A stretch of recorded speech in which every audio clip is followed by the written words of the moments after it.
বাংলাদেশ রেলওয়ের ইঞ্জিনকে কেন electric and diesel locomotive বলা হয় তার বিশেষ কারণগুলো আপনাদেরকে দেখাচ্ছি। সেটা হলো যে এই পাশে প্রথমেই দেখা যাচ্ছে এটা হলো কম্প্রেসার, অর্থাৎ যেই কম্প্রেসার দিয়ে হাওয়া তৈরি করা হয় যেটাতে গাড়ি ব্রেক হয়, এবং এটা হলো মেইন ইঞ্জিন। অর্থাৎ মেইন ইঞ্জিনটা কিন্তু মাঝখানে, এই ইঞ্জিনটাই কিন্তু ডিজেল দিয়ে চলে, অর্থাৎ ডিজেল অ্যান্ড ইলেকট্রিক লোকোমোটিভের মধ্যে এটা হলো ডিজেল ইঞ্জিন, মেইন ইঞ্জিন।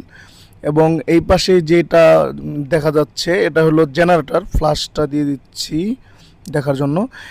এই ডিজেল দিয়ে যে মানে দুটা জিনিস ঘোরায়, একটা হলো ওই পাশের কম্প্রেসার, এবং এই যে কম্প্রেসারটা দেখছেন এই কম্প্রেসার, আর এটা হলো যে এই পাশের জেনারেটর। এই জেনারেটর দিয়েই কিন্তু মূলত ট্রেনের যে মোটরগুলা থাকে ইঞ্জিনের চাকার সঙ্গে, সেই মোটরগুলা ঘুরিয়ে কিন্তু ট্রেন সামনের দিকে এবং পেছনের দিকে চালানো হয়। আর এটা ইঞ্জিন, ইঞ্জিনের যে ড্রাইভার বা লোকোমাস্টার যিনি আছেন উনি এখানে বসে ক্রিয়েট করে। আর এটাই হলো মূলত একটা ডিজেল অ্যান্ড ইলেকট্রিক লোকোমোটিভ, যেটা দিয়ে বাংলাদেশ রেলওয়ে ট্রেনের রেকগুলাকে এক জেলা থেকে অন্য জেলায় নিয়ে যাওয়া হয়।